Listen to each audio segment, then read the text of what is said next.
Perfect, and we are live. Welcome you all to the wedding fair with the wedding guru Oskar.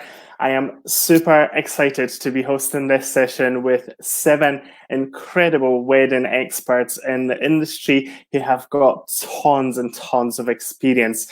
As we're going through the session, there's a couple of things that I wanted to go over with yourself. So I'm just going to share the big screen with you just now.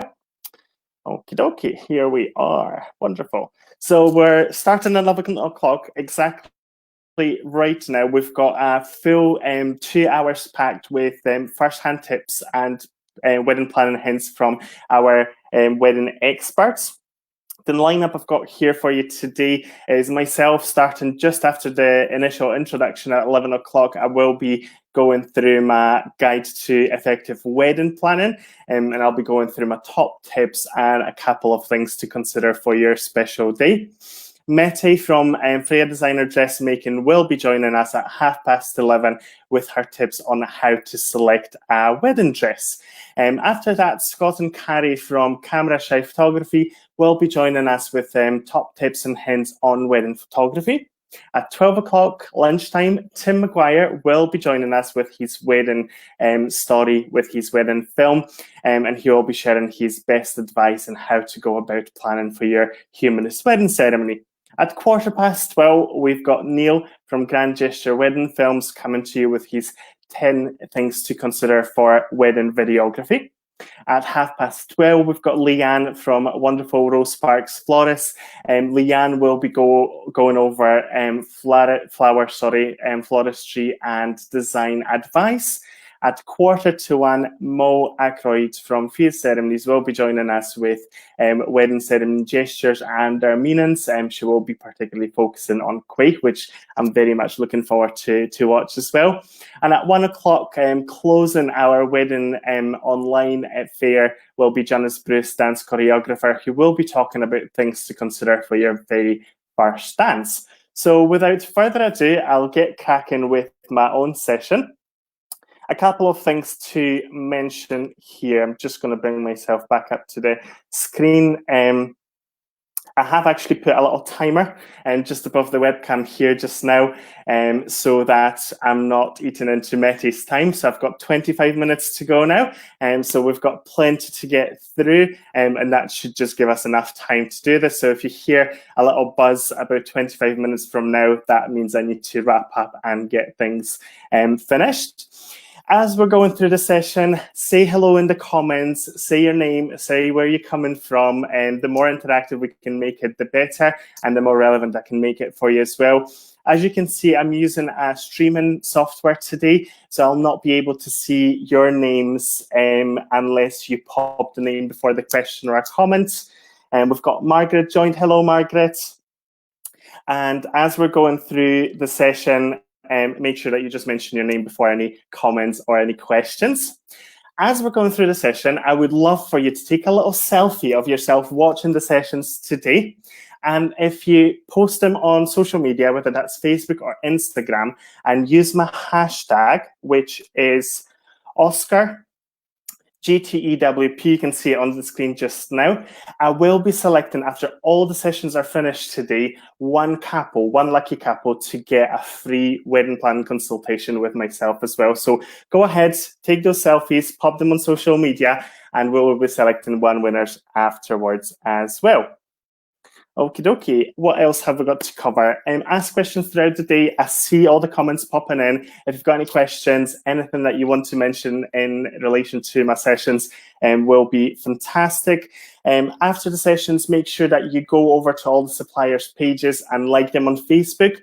This is actually a short snapshot of my 1 hour session that I normally do live on my page. So if you'd like to see a full guide to effective wedding planning, like my page, and I will be announcing when that session will be taking place as well. We wanted to also thank our media partners, that is Scottish Wedding Magazine, the Tide Knot Scotland magazine as well, Two Directories, Luxury Scottish Wedding, and also Mass Scotland Wedding. Fantastic guys, helped us a lot in promoting this and bringing this to you today as well. If you're watching on repeat, hashtag repeat in the comments so I know if I need to come back to any questions after the session is finished. After the sessions are finished, all the videos will remain in the group, so we'll be able to interact with you and come back to you with any questions afterwards. Right, I think that's enough of the housekeeping, so let's get started. Wonderful. So the 3 things I will be going over with you today is my top 3 tips on effective wedding planning. We will then move to things to consider. These are things that have come up in conversations with couples after the sessions I've done live at wedding shows and wedding events. And there was quite a lot of interaction and a lot of questions about them. So I thought they're very relevant and useful to have. And at the end, we will have a live Q&A. So throughout the session, ask questions. I will be going back and forth and checking for any questions. But if you want to leave any questions to the end, feel free to do that as well. Okie dokie. So what is the Wedding Guru Oskar? So I have started the Wedding Guru Oskar back in November.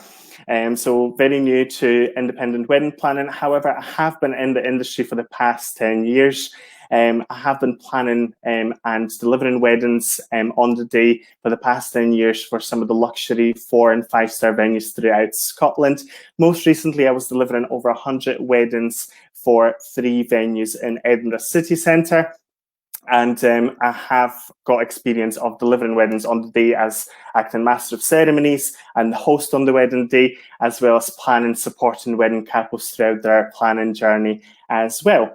I have been very humbled over the years to have been nominated by my wonderful wedding couples to win VOWS Awards and Scottish Hotel Awards as well.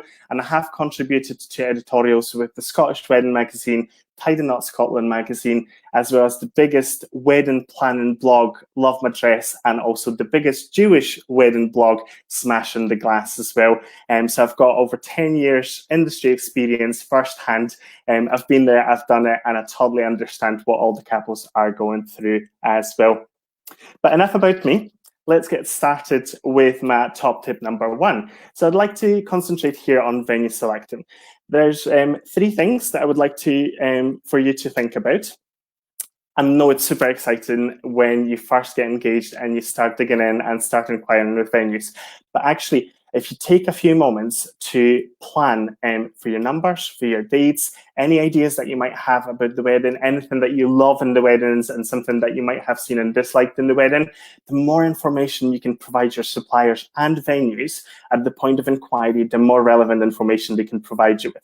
Particularly with venues, if you're flexible on dates, they might give you packages or deals for off-peak seasons, which will actually add a lot more value to your budget as well.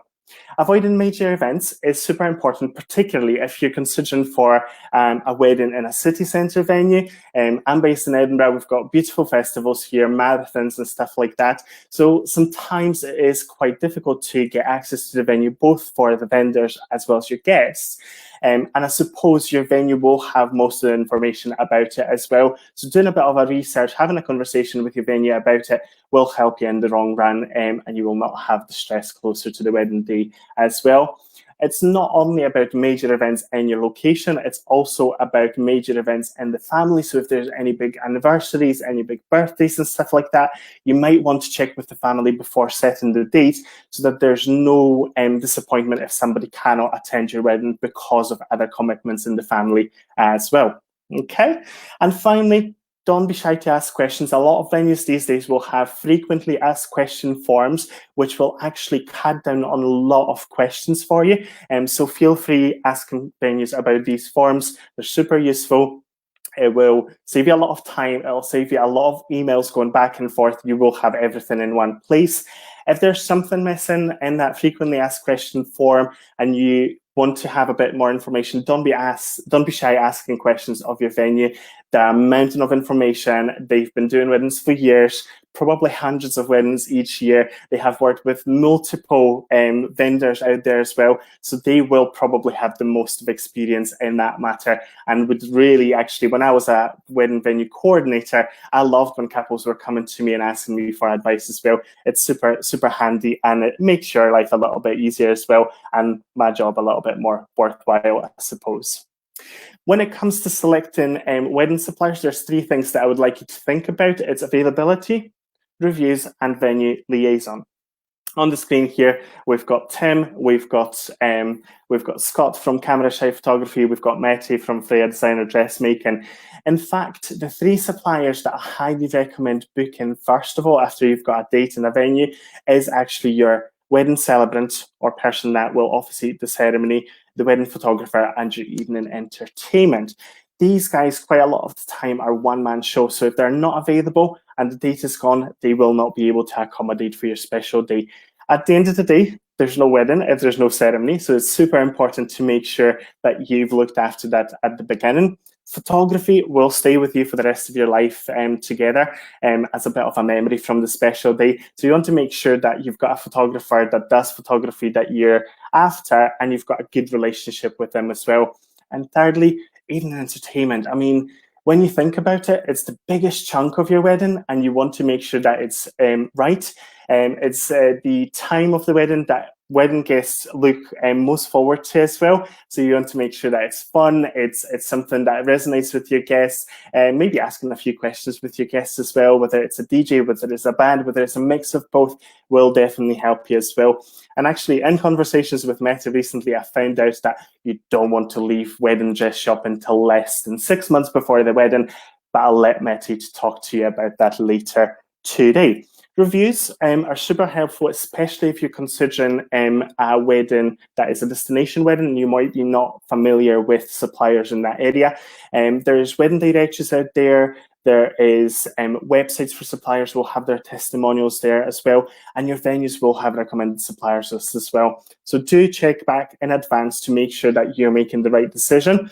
And also, it is highly encouraged for couples after the wedding to pop a wee review as well. It helps other couples after you had your special day as well. Finally, venue liaison. It might seem, why do I need to speak to a venue about my suppliers? Well, actually, a lot of suppliers are legally regulated, especially when it comes to alcohol licenses, food hygiene, regulations on electrical equipment, noise levels and stuff like that. So it's super important before you commit to yourself to any suppliers that you have that conversation with your venue and make sure that you're not being disappointed, paying a deposit, and then that supplier cannot be there on your special day as well. So super important having these conversations early on in your wedding planning. Okay, over to my top tip, and this is my favorite tip. If you're already following me on social media, you will know that I love planning ahead. So take things one step at a time. Create a timeline. Create smaller milestones to plan your wedding better. Delegate and actually plan it together. Sit down together. I've seen a lot of couples actually bonding over wedding planning because they both get involved in it. They both play a role in it, and it's a lot easier to manage things as well. Don't leave things till the very last minute. If you break it down into smaller chunks and sections and you take them as you go along, it's so much easier to manage. And a lot of wedding directories that I've mentioned earlier today will have those checklists available for you as well. If you wanted to find out more, my free guide to effective wedding planning has also got that checklist for you as well, but we'll talk about it later. Prioritize is a super important factor here, particularly when it comes to your wedding suppliers, but also legal paperwork. In the UK, it's 29 days notice for marriage paperwork. In other countries and other destinations, it might be different. So it's very worthwhile checking with your venue, with your vendors and your destination about contact details for the registrar's offices to make sure that you're not missing out on that very important part, because at the end of the day, you need to have the legal part of it done before you can move on to other things. So make sure that you concentrate on the important things first, and then you can move on with your wedding planning. Finally, ask for help. I mean, you've selected very important people, your best man, your maid of honor, your bridesmaids. You know, you've selected these people for a reason, and they're super honored to be involved in your wedding planning. Ask them for help. They will love that. They will feel so honored that you have asked them for help. You don't need to share it with everyone. You don't need to tell everyone everything about your wedding planning. But when you think about it, even if you split 6 little things with 6 people that can help you with it, that's 6 less things you need to do. And I'm sure a lot of your wedding party will be more than happy to support you with it as well. So I hope you found these tips useful. I'm just going to go over to check for any comments, questions. we are quiet just now. Okay, guys, that's absolutely fine. If you've got any comments or any questions at all, pop them in the comments below. If I'm not able to answer all the questions throughout the live sessions, I will go back to them after we've finished, and I will make sure to cover them for you as well. Okay, I'm just going to jump over to the presentation again if there's no more questions at this stage, and we can crack on with my next session. So it's things to consider, and this is actually an interesting topic because it's not been something that I've initially included in my top tips for wedding planning. It's something that's come up in conversations with couples, and there's been quite a lot of those conversations, and particularly when I was doing this session live at wedding venues, there was a lot of interaction about it, so I thought, well, definitely worthwhile discussing it with you today as well. So the things that I highly recommend for you to consider is wedding email address, wedding insurance. This is a hot topic just now. Pets and children at weddings, and music. Okay, so let's start with the first one.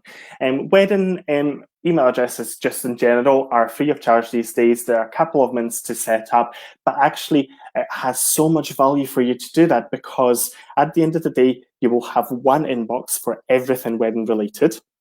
You'll not have to find and dig through your personal inbox to find that email. It'll not be clogging up your personal email address either. The other thing is that both of you can put it into your phones so that it's transparent between the two of you of what conversations you're having about the wedding. And it's just a lot easier to keep that communication open and free between the two of you and your suppliers as well. And it's just all in one place, I suppose. Wedding insurance is a big one. When I did this session at a venue in February, and I asked the room of people how many people have considered or taken a wedding insurance, there was maybe 1 in 10, maybe 2 in 10 couples that have considered wedding insurance. If I was to ask that question right now, I'm sure you would be able to tell me in the comments how many of you have either considered or taken a wedding insurance. Of course, there's a lot of debate about what wedding insurance covers. And I highly recommend that before you commit yourself to a wedding insurance, you check all the covers and you're happy and comfortable with what it covers. And it's got a lot of content for you as well. It's actually not that expensive to take a wedding insurance, about £100 to £200.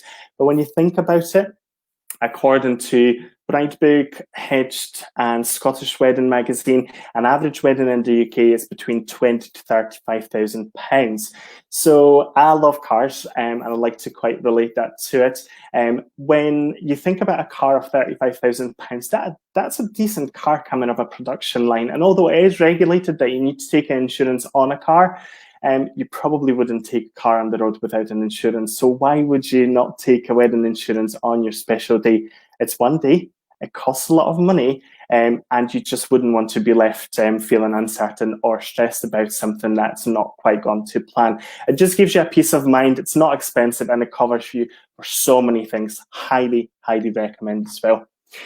Pets and children at wedding, the consideration for that is particularly when it comes to what you're doing for the pets, for the children. It's super popular and super cute to have dogs bringing rings to the ceremony. I had owls flying rings into the ceremony. I had children having little teepees in the wedding and stuff like that. It's brilliant, but just make sure that you accommodate for them, particularly with pets, that they're watered, that they're fed, that they're walked, that there's somebody to look after them if you're having them for the ceremony, and for the photos, who's looking after them after that part is finished.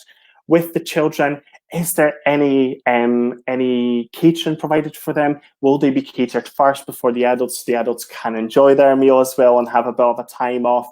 And you know, as much as it is exciting for the children, they might sometimes not fully understand what it's about. So it's important to provide some activity for them to get crazy and have a good time, a bit of colouring. I've seen teepees, I've seen entertainers coming in to entertain them after the meal is finished. And yes, they will be the first ones on the dance floor and first ones in beds, but it's the time between that. Do you think about what you want to provide them with? Have you considered how to entertain them and keep them happy as well? And finally, music. A lot of couples think of music as an even reception thing, and actually there's so many other parts to it. When you think about it, there's a pre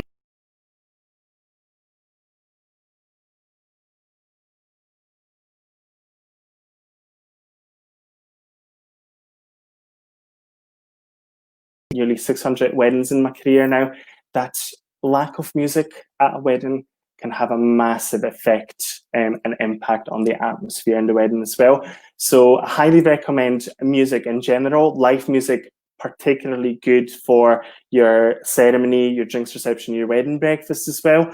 But actually it makes an awful lot of difference. And the things that I always ask my couples to ask of themselves when planning for music is what music you're having. Is it live music? Is it recorded music? Is it different types of music?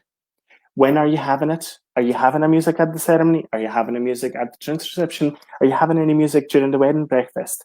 And finally, how will it be delivered? Will it be a recorded music? Will it be live music? Do you need to sort of a supplier for that? Does your venue have a PA system that will be accommodated for it? And is it compatible with the device that you provide in? Who will be looking after this device? These sort of things you need to be thinking about as well, because when you think about it, between the ceremony and the meal or the evening reception, it's about 5-6 hours sometimes. There's a lot of music to plan for. So you don't want to leave this till very last minute, and you want to put a lot of thought to this. I've seen actually couples in the invitations asking their guests for a choice of meal music, and they included that in a bit of a playlist for the wedding meal as well. Okay, I hope you've enjoyed these tips so far. I'm just going to go over to check for any comments. Brilliant. We've got comments coming in. Okie dokie, I'm just going to go quickly through them. We have booked our photographer, but we're unsure about hiring a videographer too. Would you recommend to hire one, and is that photographer enough? Good question. I have actually, I'm just going to pop myself back on the screen. It's one of the regrets for me. I got married 2 years ago that we didn't have a videographer at our special day. Photos are brilliant, but we didn't capture the moments, the emotions, although photos did that, but just to a snapshot. And I feel like we should have had a videographer. If I was to change anything about my wedding, it would have been a wedding videographer there to make sure that I can look back. And I'm quite sentimental, like to look back on photos and videos and stuff like that. So definitely, I personally recommend considering a good wedding videographer. We've got, yep, there we go. Tim has mentioned here, we've got Camera Shy and Grand Gesture Wedding Films talking about the importance of these things later as well. We've got another comment. Guys, if you are able to pop your names before questions, I will be able to respond more personally as well. I think it's Julie. Julie is March 2022, and due to Corona, it's not letting me, it's not letting you what, Julie, I'm not 100% sure about this question. What I would say is what we're seeing in the industry, and I work with some venues exclusively, with some venues I'm being recommended. It's actually, we're getting to the point where a lot of weddings from 2020 are being postponed to the end of the year or next year. And a lot of suppliers and venues are slowly starting to run out of dates. So I highly recommend booking or considering things now before we get busy. We come out at the end of this and it'll be so busy and dates will be going very fast. In the past, I remember venues holding dates for a couple of weeks. I think they're going to be holding dates from 2 days, maybe a week maximum, because there's going to be so much demand. I can see that already. A lot of couples leaving it till later, but when we get to that later, it's just going to be a bit of a crazy time.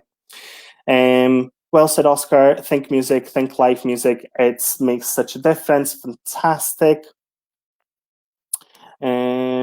Insurance-wise, okay. It might be a bit of a tricky time at the minute with insurance. So if you're unable to take an insurance at the minute, I would maybe hold off until you're able to do that. Yeah, is insurance due to Corona. I know that some of the providers have kind of withdrawn from providing covers at the minute, but they will be providing them again. I think they're just in a bit of a limbo of what's covered, what's not covered at the minute. So I think just like everyone else in the industry, just like the government, we are learning things as they come up as well. So if you're not able to do this just now, as soon as you can, I would highly recommend jumping back on it, or even asking them to notify you when that's back in place again. Okay, guys, I think that's all the questions for now. So I'm just going to finalize my presentation with you. Let me jump over to it. Okay, So, just to summarise what I do as a wedding planner, I can be available for yourselves in your planning in person at your venue or online, like we are today. Actually, when I planned weddings at venues, it took couples up to 3 hours to do an appointment because they had to travel from work to the venue, from having the appointment and back home, it was about 3 hours. And I think the difficulty was that a lot of venues work within office hours, and that's when most of the couples work and plan weddings in the evenings and at the weekends. I'm available during that time, so it's a lot more convenient for couples to work with people like myself. Every time we work together, I will provide a follow-up action plan, a detailed follow-up action plan, and I go through all the areas of wedding planning, including timelines, catering, and supplier liaison as well.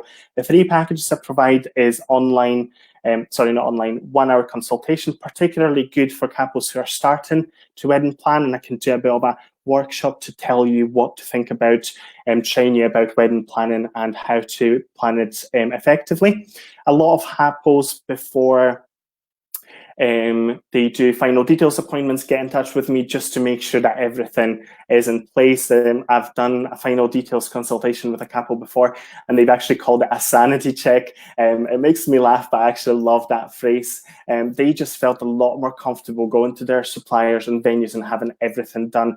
Anything they've missed, I pointed out to them, and they had time to resolve that and work on it as well. On-the-day coordination is particularly popular package for couples who are considering barn venues or maybe dry hire venues where there's no person responsible on the day to make sure that things happen. That package actually includes wedding day final details liaison with suppliers and venues and caterers, being there on the day from the ceremony to your first dance, and also doing the follow-up and making sure that everything is sorted after your wedding as well. It's a fully comprehensive about couple of months package.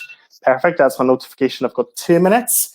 And full wedding planning is a package that is particularly popular for busy couples who have not got time, an awful lot of time for wedding planning, busy professionals with families that want to have a person that would take care of everything. They give you a vision and I take care of everything else from the moment of inquiry till the wedding day itself. I can literally cover everything, book, liaise, and sort out everything for you as well. So that's a little bit of a summary about myself.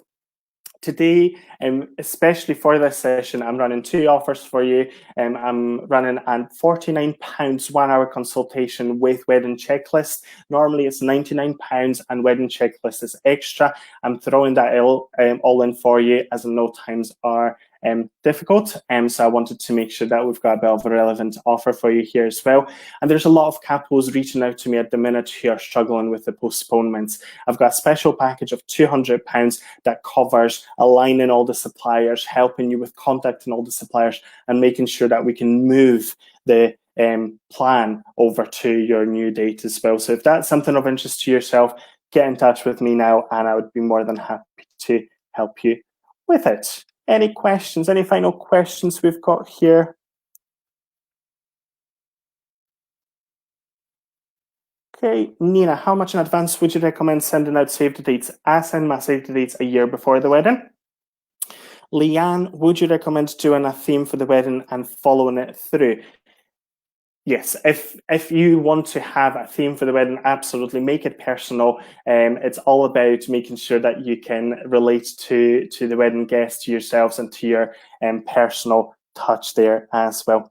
Okay, guys, I've got 1 minute. So I'm just going to quickly wrap up. I'll come back to any questions later today. Here you've got my handles for social media and my website. I'll just pop over all the details on the screen just now for you. Like I said, I will come back to any questions in the comments in the live session afterwards and make sure that I respond to all of you. It's been a pleasure. Really appreciate your interaction, really appreciate your comments and questions. It's been fantastic meeting you all and organising it all for you as well. I know it's tough. I know it's difficult not to be able to be at these online, at these in-person open days and shows. And that's why we've come to you with these sessions to your living rooms, and hopefully you found them useful. Like I said, if you take a selfie, pop it on social media with my hashtag. I will be selecting one couple, and you can have the hashtag now on the screen after the show, and we'll be selecting one couple for a free consultation. Guys, it's been a pleasure. Have a wonderful wedding fair. Enjoy yourselves. Top up your teas, top up your bubbly, and see Meti in just a moment. Have a great day, everyone. Take care now. Bye.